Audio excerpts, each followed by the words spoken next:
Odřený, potlučený, pokořený. Toto zrezivělé monstrum je veteránem z největší bitvy v dějinách, bitvy u Kurska. Seznamte se s německým tankem, který naháněl hrůzu, elefantem. Tento exponát přežil i krvavé italské tažení u Ancia a byl nakonec téměř zapomenut na smetišti. Je tak vzácný, že jej nikdy nebude vlastnit žádný sběratel, ať nabídne sebevětší sumu, protože na světě zbyly pouhé 2 do života americký tým restaurátorů. Větší vozidlo jsme tu neměli, je určitě i nejtěžší. Náš tým také přijde na to, že velké stroje způsobují velké problémy. Sakra, bacha na blatník.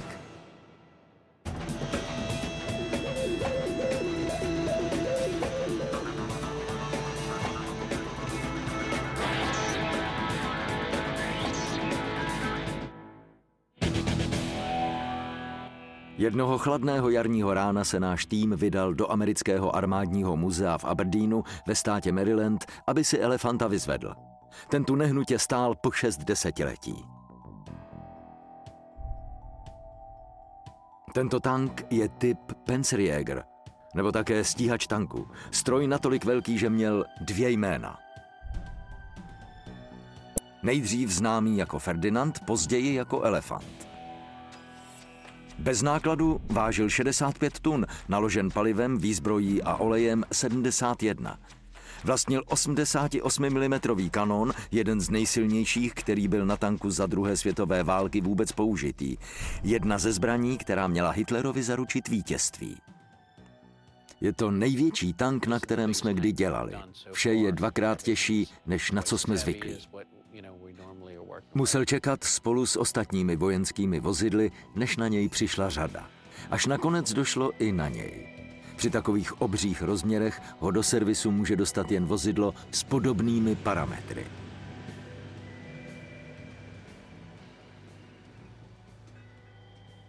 Když nám zavolali, ať si elefanta odvezeme, museli jsme si půjčit odtahový vůz, protože nemáme auto dost silné na to, aby odtáhlo tak těžký tank.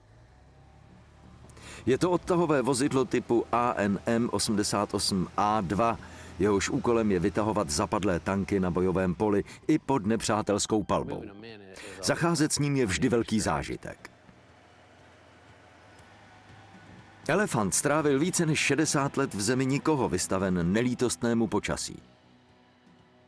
Elefant byl tak dlouho na jednom místě, protože je tak velký. Ale vydržel. Po válce byl lodí převezen do USA, do vojenského muzea. Pro poničeného stíhače tanků není bezpečnějšího místa. Americké vojenské muzeum má kolem 240 exponátů. Spousta lidí si myslí, že vojenský arzenál zahrnuje jenom dělostřelectvo a náboje, ale i tanky a obrněné transportéry. A nesmíme zapomenout, že počátky palných zbraní sahají až do 14. století a dokonce i před něj. To, co tu vidíte, je jen část munice, kterou tady v muzeu uchováváme. Máme tu patrony sahající od 19. století až do současnosti. Muzeum dalo dohromady prvotřídní tým, který opatruje tyto exponáty pro širokou veřejnost. Tito chlapíci nikdy nedostali do ruky tank, který by nebyli schopni zrenovovat do originální podoby. Poté, co jsem odešel do penze, začal jsem pracovat tady. Tanky jsou celý můj život. Jerry Kendrick, který byl mechanikem u armády přes 20 let, je šéfem tohoto projektu.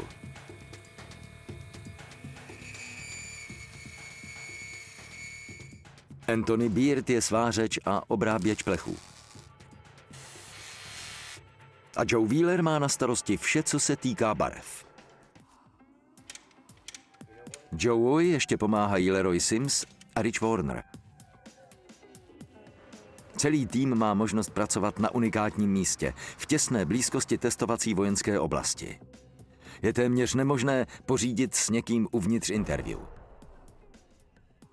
Zuří tady válka, nedá se nic dělat. Když je elefant konečně na místě, před týmem stojí velká výzva. Je to největší tank, na jakém kdy pracovali. Nejdříve je potřeba sundat pásy a zbavit tank rzy, opravit a natřít. Teprve potom se bude moci vrátit na své čestné místo ve sbírce armádního muzea. A na to vše mají pouze 5 týdnů. V průběhu oprav tým také zjistí, proč byl tank vyřazen a jak se dostal do rukou spojenců. Na začátku to vypadalo hrozně. Některé části dokonce chyběly. Všechna ozubená kola byla vylámaná. V boji utrpěl opravdu hodně. Nevěděli jsme, kde dřív začít. Barva se odloupávala, všude rez. Nárazníky byly doslova sestaveny z různých kusů. Někdo tam prostě přidělal kusy plechu, aby to vypadalo jako nárazník. Kola nebyla v tak špatném stavu, ale pásy byly prorezlé skrz na skrz. Je to malý div, že se tento elefant ještě nerozpadl. Byl v akci 2krát. V roce 1944 u Ancia v Itálii a předtím v největší tankové bitvě historie v bitvě u Kurska. Bitva u Kurska byla bez pochyby největší tankovou bitvou všech dob. Byla to nejdůležitější tanková bitva, matka všech tankových bitev. Rok 1943, východní fronta. 2 roky poté, co Německo napadlo Rusko, se tyto dvě země setkaly tváří v tvář. Německé síly nedávno utrpěly první velkou porážku v bitvě o Stalingrad. Kursk měl být odvetou. Město Kursk leží v západní části Ruska a tehdy bylo významnou pozicí na rusko-německých hranicích. Němci byli odhodlaní tuto hranici prolomit. Bitva byla jakousi poslední možností pro Němce, jak zahájit svou ofenzívu v Rusku. Němcům se podařilo dát dohromady ohromující bojovou sílu. 900 000 vojáků, 2700 tanků. Rusové měli na své straně 1 300 000 vojáků a 3600 tanků. V nadcházející bitvě Německo představí svou nejnovější superzbraň. Masivní tank vážící přes 65 tun. Čelní pancíř spolu s připevněnými plechy měl tloušťku bezmála 30 cm. Tank ovládalo 6 lidí, včetně 2, kteří měli na starost hruzostrašný 88 mm kanon. Elefant měl být jednou z takzvaných zázračných zbraní, které porazí Rusy i na dálku. Jeho hlavní zbraň, kanon KVK-43, se nabíjel těmito obřími projektily, které dosahovaly závratné letové rychlosti a mohly prorazit i pancíř o tloušťce kolem 20 cm. Tyto 88 mm střely prošly pancířem jako nůž máslem. S tímhle jste mohli zničit ruský tank na vzdálenost 2 kilometrů.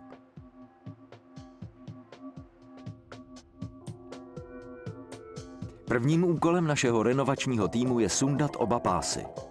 A nebude to určitě nic jednoduchého. Když si to prohlédnete, řeknete si, že sundat to rukou určitě nepůjde. Největší výzvou pro nás asi byla velikost a hmotnost toho tanku. Obvykle jsme ho schopni přesouvat do dílny i ven, hlavně když nandáváme pásy. Elefanta jsme dostali dovnitř a dál už s ním nehneme. K elefantovi se nedodávala žádná příručka ani návod. Náš tým se proto musí spoléhat pouze na své zkušenosti, cit a štěstí. Protože je tento tank tak velký, bude velmi obtížné mu pásy sundat. A hlavně ani nevíme, jak na to. Ani nevíme, jak funguje napínač. Teda pokud to nějaký má. Zatím nevím, jak to vůbec zvedneme do vzduchu, jak velký zvedák budeme potřebovat. Je těžké předvídat, jak to půjde. Nejprve bude třeba použít vrtačku, aby z pásu dostali všechny závlačky. Teď tu bude hlučno. Vrtačka působí silou 30 kg v jediném úderu a za minutu jich udělá 800, ale elefant si toho ani nevšiml. Závlačky se nehnou ani při použití takové enormní síly. Téměř se ani nehnul.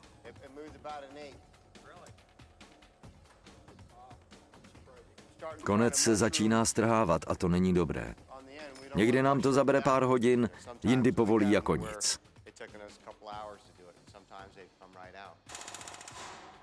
Myslím, že už to je, už se pohnul, Richie. Vrátíme se teď ke druhé straně. Budeme s tím pohybovat tam a zpět a zkusíme to namazat. Snad se vazelína dostane dovnitř na nít a ten pak malinko povolí.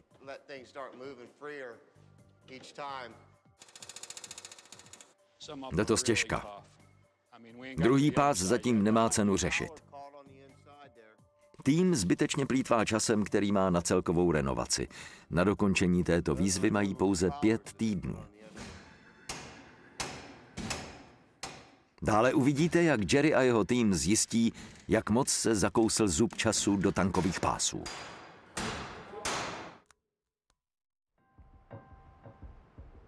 Náš restaurátorský tým se pokouší na půdě Amerického vojenského muzea v Aberdeenu, stát Maryland, vzkřísit již téměř vyhynulý druh, německý elefant. Celkem bylo vyrobeno pouhých 90 kusů. Do přítomnosti přežili jen poslední 2, jeden je v Rusku a druhý stojí přímo před námi. S tak unikátní prací se nesetkáte každý den. Už je to stálo hodně dřiny a potu, ale ještě nebyla vyražena ani první závlačka. Náš tým nemá po ruce nástroj, který zrovna potřebuje, a tak si ho musí vyrobit. Když se dostanete k takto starému vozidlu, je většinou nemožné sehnat potřebný nástroj či náhradní součástku. Jako nástroj na oddělání pásů musíte tedy udělat pár měření a tu věc si vyrobit.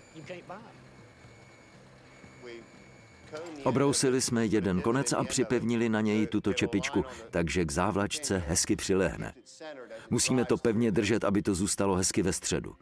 Když se pak snažíte závlačku sundat, ani se to nepohne.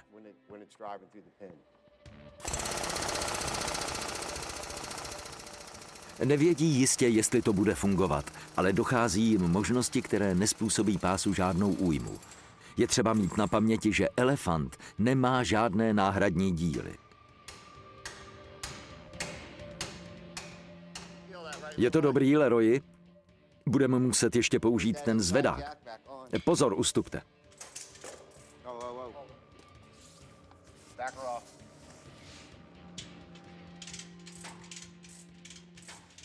No tak, kotě. Po 60 letech od své poslední bojové akce elefant zažívá první krok ke své renovaci. Pokaždé je nutné pás sundat podobným způsobem. Ne vždy je to ale jednoduché. Někdy máme štěstí, jindy, jako tentokrát, se s tím pořádně nadřeme. To je ta závlačka. Byla tam 70 let, pořád je na ní trocha nerezavého kovu. Elefant vydrží i takové použití síly. Ostatně byl vyroben, aby ničil jiné tanky. Vznikl tak trochu náhodou. Na začátku měl dokonce i jiné označení. Na začátku to vůbec neměl být stíhač tanků. Němci se snažili vyvinout nový těžkotonážní tank, Tigra, a zpočátku měli 2 návrhy. Jeden z nich byl navržen automobilovým konstruktérem Ferdinandem Porschem. Jeho návrh nevyhrál, ale on i přesto stihl vyrobit na 90 kusů a uprostřed války by bylo lehkovážné je nevyužít. Nakonec řekli, že s tím nic nemůžou dělat a Porsche odpověděl: tak na ně přimontujte 88 mm děla a budete mít stíhače tanků. A tak to vzniklo. Aby byl uctěn jeho výrobce, byl po něm nazván Ferdinand. Musel se zdát nezničitelný. Tohle je ochrana, kterou bych použil i já. 25 cm silný pancíř je obrana téměř před vším. Je to opravdové monstrum. Na papíře to bylo téměř umělecké dílo, ale Ferdinand nebyl do té doby nikdy vyzkoušen v opravdové bitvě. A popravdě byl prošpikovaný chybami. V bitvě u Kurska Němci zjistili, že jejich nejlepší tank byl velmi snadným cílem. Červenec 1943, východní fronta. Největší tanková bitva všech dob. Nepřátelské síly se pomalu začaly shromažďovat kolem města. U Kurska Němci poprvé použili celou flotilu nových a výkonných tanků typy Ferdinand, Tiger a Panther.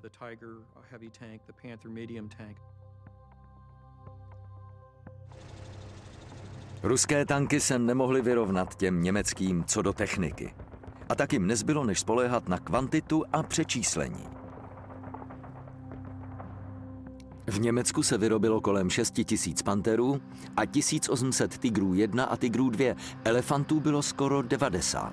Rusové se ale pohybovali v úplně jiných číslech.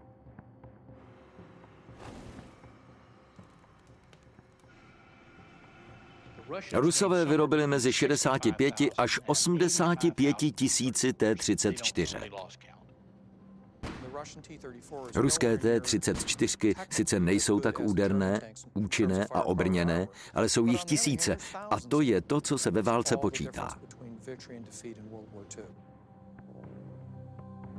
Elefant má sice pásy a palebnou sílu, ale technicky se nejedná o tank. Nemá střeleckou věž, takže je to vlastně protitanková zbraň s vlastním pohonem. V současnosti používá americká armáda svou vlastní zbraň s vlastním pohonem. Toto je M109 Paladin Howitzer. Se svými 25 tunami je o polovinu lehčí než Elefant. Elefant i Paladin jsou konstruováni tak, aby mohli zasáhnout nepřítele z co největší dálky. Když se podíváte zpět do období první světové války nebo i dřív, zjistíte, že cílem tehdejšího dělostřelectva bylo použít co nejvíce munice a vyhladit vše, co bylo v dosahu.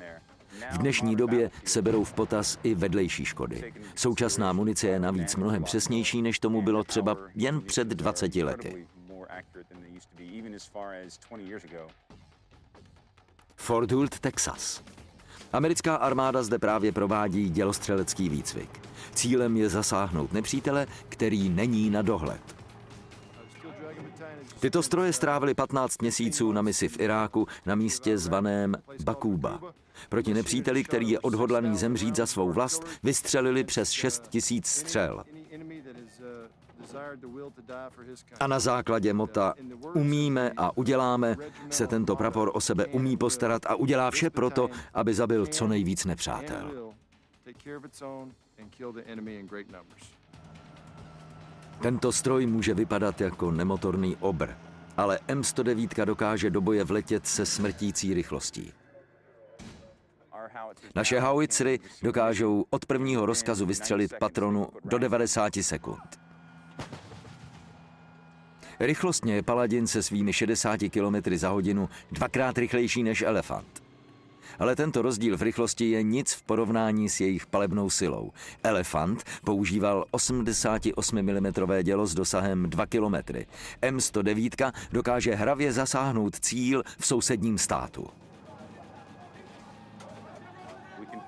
Střela Excalibur má dolet 20 kilometrů a to s takovou přesností, že na tuto vzdálenost dokáže zasáhnout vybranou místnost v domě. Jednou, když jsme měli misi, jsem v noci ze 2 různých míst vystřelil okolo 300 patron na nepřátelský cíl, který byl vzdálen pouhých 400 metrů od našich spojenců. Tomu se říká nebezpečná blízkost. Tato děla jsou tak přesná, že pěší pluky, které si nás zavolají na pomoc, nemají vůbec strach. Naprosto nám důvěřují.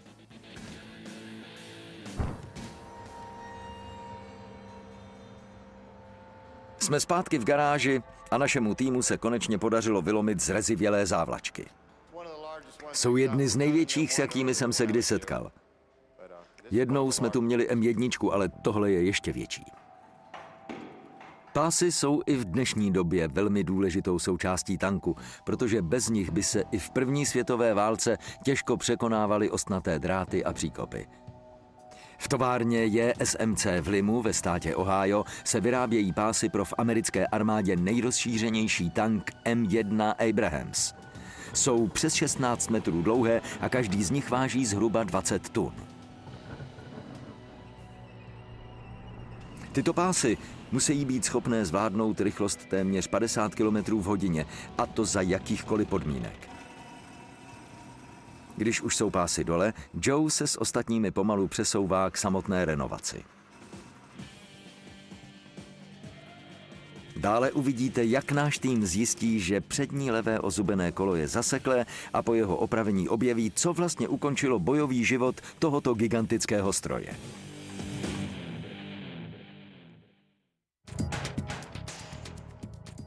V americkém vojenském muzeu ve státě Maryland právě probíhá kompletní renovace tohoto stíhače tanků.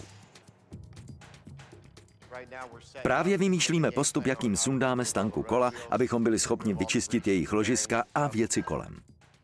Elefant musí být připraven na natření barvou a to nepůjde bez vyčištění vysokotlakou vodní hadicí od desítky let starých nánosů mastnoty, rzy a špíny. S tím to vyčistím raz, dva. Vše odpadne na zem. Zítra bude jako nový. Budeme moci pracovat s čistým plechem. Teď tuhle stranu.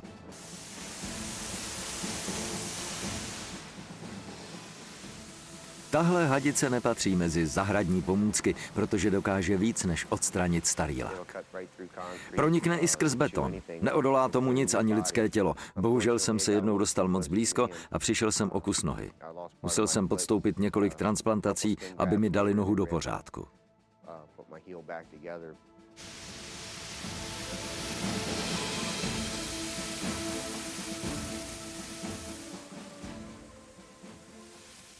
Ze začátku to s vámi mává, ale časem to dostanete pod kontrolu a pak už to jde jednoduše. Zatímco jsou desetiletí špíny náročně odstraňována, o několik tisíc kilometrů dále v Anglii v pohodlí odpočívá elefantův odvěký rival. Toto je zrestaurovaná T-34, pro mnoho vojenských historiků nejlepší tank všech dob. Nejlepším tankem ve druhé světové byla T-34. T-34 byl tank druhé světové války. Revoluční krok vpřed, skloubení tří důležitých faktorů v tankové konstrukci: obrana, útok a hybnost. T-34 váží 29,2 tuny, což je přesně o polovinu méně než elefant. Je sice méně obrněna, ale ve výzbroji má 67. Celá je poháněna 12válcovým motorem o výkonu 500 koní. Při maximální rychlosti 50 km v hodině a dojezdu 5krát větším, než má elefant. Němci byli v šoku, když se před nimi tento tank objevil, když zjistili, že Rusové mají kvalitní stroj. Našel by se tank, který měl stejné pancéřování, stejnou palebnou sílu a pohyblivost, ale nenašel by se tank, který by splňoval všechna tři kritéria v takové míře. Tento model tanku T-34 je v péči Petera Palma z Dexfordu v Anglii. T-34 stačí 5 vteřin, abych se takhle zašpinil.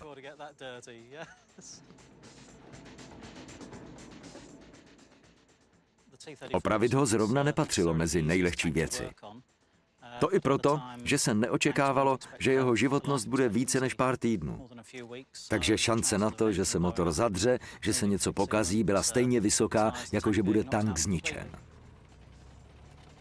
Články o tom, co si o něm Němci během války mysleli a teror, který jeho nasazení způsobil, vás nutí chtít vědět víc. To je i hlavní důvod, proč jsem tady.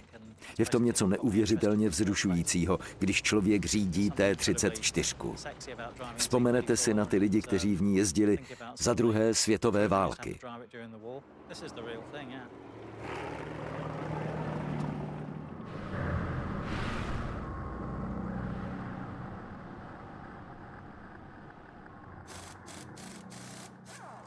Dva z 5 týdnů, které má náš tým na renovaci, jsou už za námi. Další na řadě jsou kola. Na každé straně jich je 6 plus 1 vložené kolo a 1 hnací kolo. Každé z nich váží asi 113 kg. Sundat je stejně náročné, jak se to může zdát. Občas se zdá, že mají svou vlastní vůli. Jednou je položíte na podlahu, otočíte se a za chvilku se jedno z kol dá do pohybu a další věc, o kterou se zastaví, je vaše noha. Však Leroyovi jednou málem zlomilo nohu.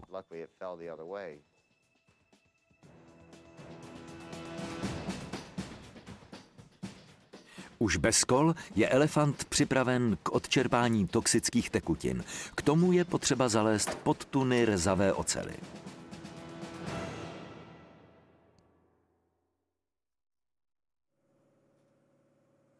Jak takový tank jednou vrátíte na své původní výstavní místo, už do něj není třeba lít plnou nádrž oleje, který by po nějaké době stejně vytekl. Elefant navíc může obsahovat tekutiny mnohem toxičtější, než je pouhý olej. Musíme zkontrolovat, jestli přístroje neobsahují stopy po uranu. Takže teď změříme radioaktivitu, abychom se ujistili, že v barvě nejsou žádné chemikálie. Právě jsme ve fázi vypouštění tekutin a k tomu jsou tady pod pancířem schované dva otvory. Nevíme přesně, pod kterými plechy pancíře jsou. Takže teď sundáme ten největší a uvidíme, co pod ním je. Celý tank nyní stojí jen na pár kusech dřeva. Většinou používáme hevery s nosností 50 tun, abychom zvedli celý tank. Jeden vepředu, druhý vzadu. A pak máme nejrůznější dubové špalíčky, které taky používáme. Výhodou dřeva je to, že ho nemůžete stlačit víc, než už je. Proto se tak hojně využívá. Už jsem viděl stát 2,5 milionu tun na dřevěných blocích. A kromě toho jsem hubený.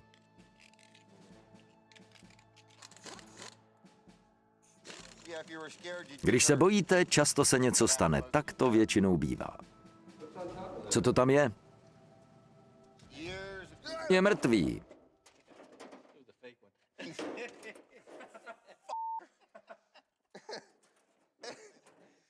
Někdo nám tu nechal dárek. Asi ho chytím a vrátím mu to. Na legrácky není čas. Náš tým má ještě spoustu práce. Tímhle nás popohání. Konečně máme důkaz. Máme na mysli tu věc, co máš v ruce. S tím tady pochoduje a dohlíží na nás. Když nedělají to, co mají, tak vám garantuji, že to už znovu neudělají. Bolí to tím. Podívej se, máme stopy po celém krku. Dobře, povolilo to. Z tohohle už teče voda.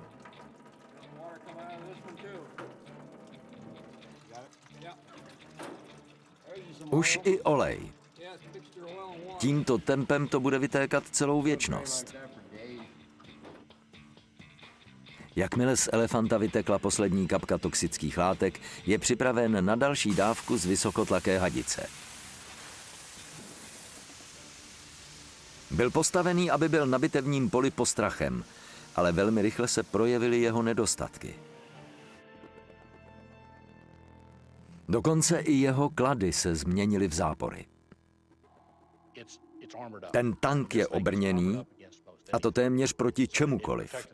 Vojáci uvnitř byli dokonale chráněni. Jeho kanón má obrovskou palebnou sílu. Hlavním problémem je pohyblivost. Hlavně díky hmotnosti. Plně naložený vážil 70 tun. S takovou zátěží se pohybujete jen velmi těžko. A i když měl elefant superzbraň, která lehce zničila i T-34, na druhou stranu neměl kulomet proti menším živým cílům. Odvážní ruští vojáci tak mohli snadno doběhnout k tanku a hodit na něj molotovův koktejl nebo připevnit minu. Další nevýhodou je to, že elefant nemá otočnou střílnu, takže to obrovské dělo má velmi omezený palebný rádius. Protože byl kanón připevněn k celému šasi, nemohl se vlastně vůbec otáčet. Pokud jste tedy chtěl zasáhnout cíl, musel jste otočit celým tankem. Takže pokud se přímo na vás řítila T-34, nebyl problém, ale jak přijížděla z boku, už jste musel otočit celým strojem. Elefant nebyl postaven proto, aby pročesával bitevní pole, ale aby byl v pozadí a odstřeloval z velkých vzdáleností. Hlavním cílem tohoto stroje bylo trefit Rusy, když byli ještě hodně daleko. Ničitelé tanků s vlastním pohonem, jakým byl i elefant, mohou operovat pouze v takzvaném přímém režimu. To znamená, že mohou zasáhnout pouze to, co vidí. Nepřítel musí být přímo před nimi. 88 mm kanon, který je na tomto tanku, má teoretický dostřel 4 kilometry. Když se díváte periskopem na svůj cíl a zaměříte ho křížkem, ten křížek vám nepřítele překryje, takže je to spíš takové hádání.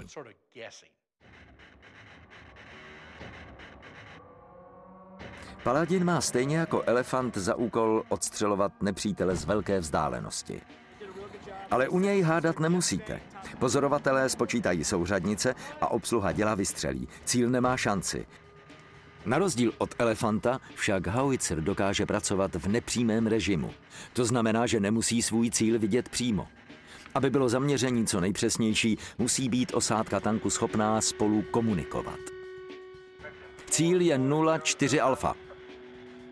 Jedna z nejpřesnějších a nejničivějších zbraní na světě, tank M109, stojí na propojené síti informací. Oči pozemního vojska jsou naše oči. Pozorují nepřítele a pak zavolají a dají nám informace o své poloze. My je zpracujeme, vyhodnotíme a pošleme zpět, aby se naše výpočty mohly zadat do zbraní, které jsou našimi svaly na bitevním poli.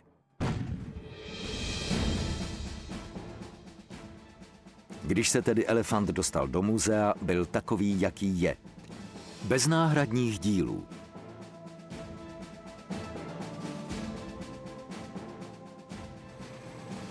Musí se tedy počítat s tím, že bude třeba vyměnit i sebemenší součástku. Zrovna pracuji na té závlačce, kterou bylo potřeba dostat z pásu a kterou jsme zničili.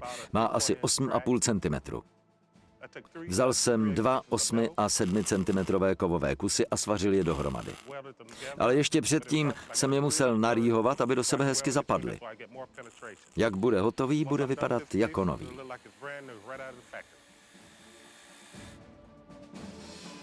Zbývají 2 týdny. Elefantovi sundali pásy a opláchli je vodou. Je tedy připraven na natírání.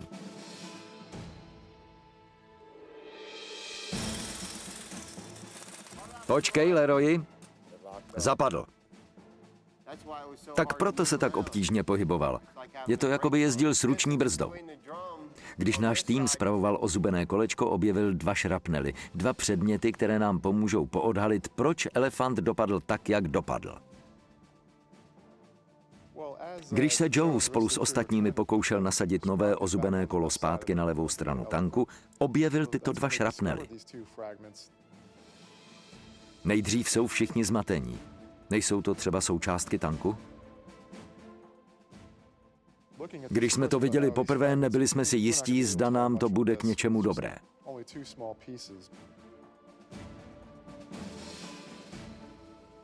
Ale doktor Joe Reiner a jeho tým zjistili, že úlomky jsou významnou nápovědou, která nám pomůže odhalit pravé příčiny zkázy tohoto tanku. Jsou to pravděpodobně zbytky střely, která znehybnila tank a přinutila osádku ho opustit. Nalezené fragmenty pocházejí ze střely, která elefanta zasáhla. Ale kdo provedl onen smrtící výstřel? Dále se dozvíte důvody, které vedly ke zkáze tohoto stíhače tanků, ale zároveň ho zachránili pro další generace. Do vypršení termínu zbývají méně než 2 týdny. Náš restaurační tým na půdě Amerického vojenského muzea běží k domácí metě. Elefant nevypadal tak dobře od roku 1944, zatímco Joe, Rich a Leroy vypouštěli a čistili tank, Anthony se ve vedlejší místnosti pokoušel vyrobit chybějící díly. Vyrobil stupátka, nárazníky a boční plechy na obě strany. To všechno jsme pak na něj přimontovali. Toto se muselo odřezat. Dělo jsme vyčistili. Dali jsme to sem a svařili. A nakonec jsme dopředu namontovali další 2 stupátka z 2 cm silné ocele. Ale i po této hlavní omlazovací kůře má elefant stále na sobě patrné šrámy z boje. Když si prohlédnete hlaveň, všimnete si, že ho sem zasáhla střela. Ale nebudeme to opravovat. Jak skončíme s opravami, natřeme to místo stříbrnou barvou, takže bude viditelné i z větší dálky, aby to návštěvníci nemuseli složitě hledat. Bude to pro ně velmi atraktivní. Vidět místo zásahu.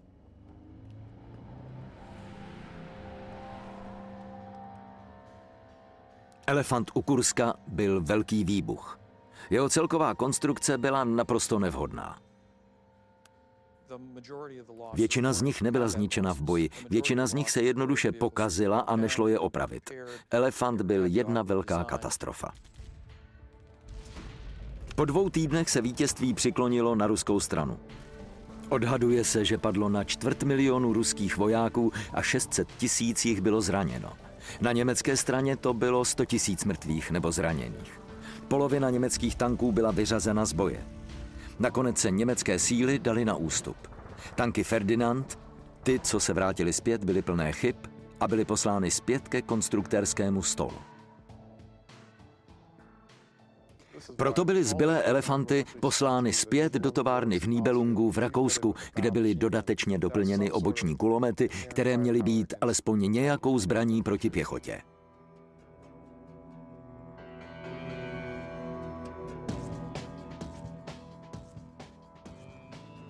Nad motory se umístily mříže. Přidala se střelecká věž pro velitele. Plášť byl pokryt antimagnetickým nátěrem zvaným Cimerit. Ten měl znemožnit nepříteli připevňovat na plášť magnetické miny. Lépe vybavený a přepracovaný Ferdinand byl přejmenován na Elefanta. A v roce 1944 byl poslán na svou poslední misi. První setnina 653. pluku byla poslána z Nibelungu do Itálie, kde měla u Ancia zabránit invazi spojeneckých vojsk do jižní Evropy. Leden 1943, italská fronta. Spojenecké síly chtěly prolomit těžce opevněnou německou linii a zamířit k Římu. A tak započal obojživelný útok, při kterém se vylodilo na 36 000 vojáků u pobřežního města Anzio. Německé vojsko bylo nejdříve překvapeno, ale pak se pokusilo vrátit úder zpět ještě větší silou. Počet obětí byl strašlivý. Po skončení ofenzivy se z Itálie domů dobelhaly pouhé 3 zbylé tanky typu Elefant. Zbytek první setniny 653. pluku zůstal v Itálii. Bylo to právě tady u Ancia, kde byl zasažen do levého předního kola náš muzejní exponát. Ale kdo nebo co ho vyřadilo z boje? Byl zasažen přesně sem, všechno se tím zdeformovalo.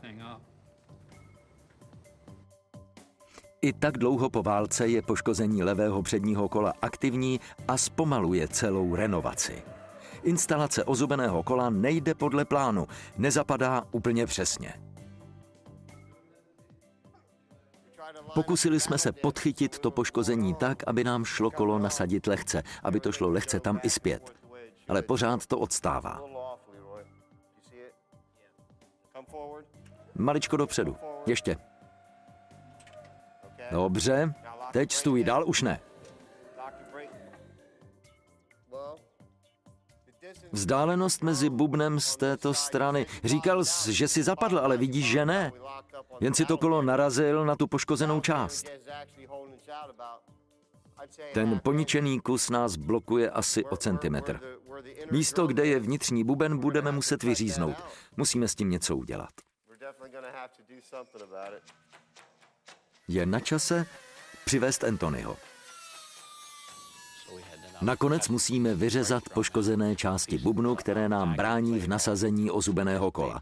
Je to těžší, než jsme si mysleli. Konečně jsou všechna kola na svém místě. Zbývá už jen nasadit pásy. Pozor, pozor! To nejtěžší máme za sebou. Pásy jsou pod tankem. Teď už jen přetáhnout druhý konec přes přední ozubené kolo a natáhnout pomocí kolejového zvedáku a řetězu přes ostatní kola a nasadit závlačku. Někdy to bývá obtížné. No, tak pojď, pojď.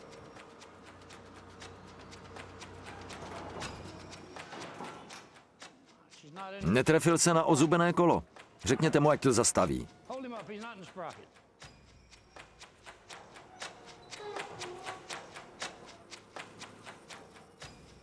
Teď už jen spustit tank dolů, upevnit to, trefit se do drážek a nasadit závlačku. Dále uvidíte ještě více síly, spoustu barvy a vážnou dopravní nehodu. A moje barva je v háji.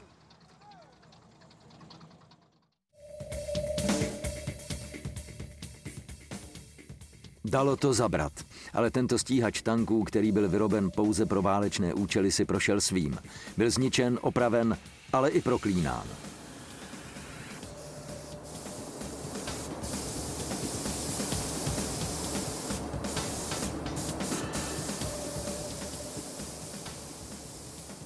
Teď dostává nový kabát. Po vypotřebování litrů barviv už zbývá jen maskování.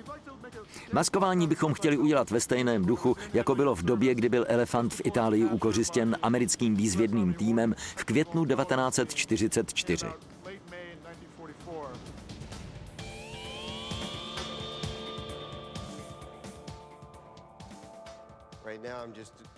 Zatím si to jen načrtávám červenou barvou. Tohle byste správně neměli vidět, protože je to podvádění. Ale snažím se to udělat co nejpodobnější originálu, aby se to líbilo a já to nemusel dělat znova. To by mě nebavilo.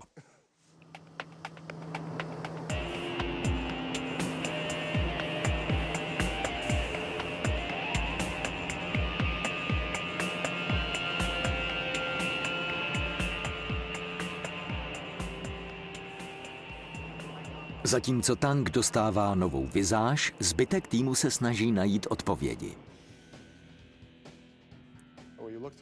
Prohledali jsme naši sbírku munice a našli tuhle M61, která, zdá se, perfektně pasuje. Sedí to, vidíte ty závity? Tento poznatek přivedl náš tým až ke zjištění, která spojenecká zbraň Elefanta vyřadila. Toto je tedy střela, která vyřadila Elefanta z provozu.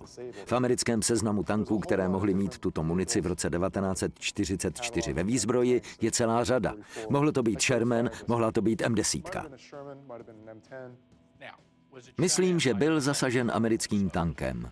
A taky bych řekl, že to byl americký tank Sherman se svým 75 mm dělem. Když byl Elefant ukořistěn naším technologicky výzvědným týmem, bylo rozhodnuto, že bude pro svou technologickou pokročilost důkladně prozkoumán.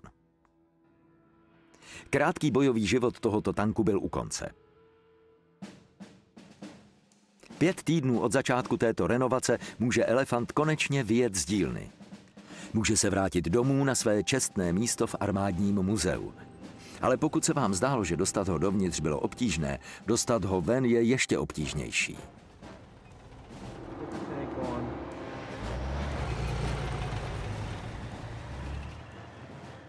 Přichází velká chvíle pro celý tým. Mohou být na sebe hrdí.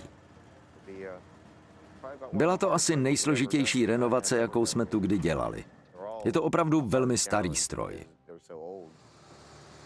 Ale když už si myslíte, že máte všechno hotovo, něco se musí zákonitě pokazit.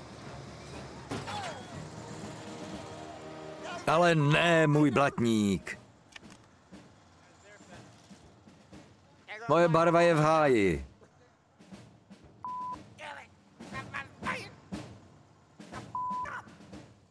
Vázla komunikace. Je tam jeden dělník, který když dá ruce takhle, znamená to, že se má vše zastavit. On to má na starost. Není dobré, když ujedete sotva pár metrů a odřete lak. Doufám, že to potom půjde už lépe, rychleji.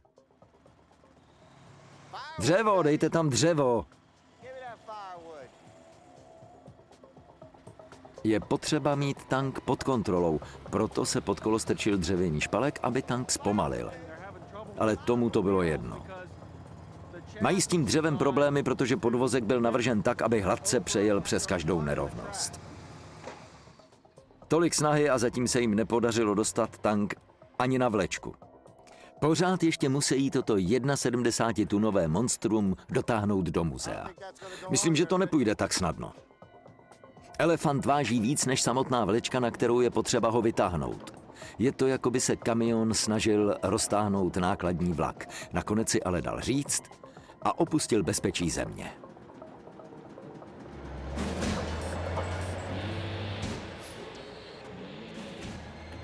Je jedním ze 2 posledních kusů, které se zachovaly od druhé světové války. Urazil 6 000 kilometrů přes 2 kontinenty a přežil největší tankovou bitvu všech dob u Kurska. Jedeme, jedeme. Už jsme tady. A je to. Konečně je Elefant na místě a stojí hrdě vedle dalších pokladů v jednom z největších tankových muzeí na světě. A to jen díky obětavé práci tohoto restaurátorského týmu. Těžko hledám slova. Určitě je to jeden z nejcennějších exponátů, které tady v muzeu máme a věřím, že si ho přijde prohlédnout hodně lidí. Když se vším skončíte a všichni jsou spokojeni s vaší prací, jste šťastný a spokojený. Zmocní se vás pocit spokojenosti. Tu práci prostě miluji. Náš tým z Aberdeenu nezná odpočinku. Jejich práce nikdy nekončí, ale tak to mají rádi. Podívej, tady je další, podívej. Richie, ten na tebe čeká. A taky ten vedle něj.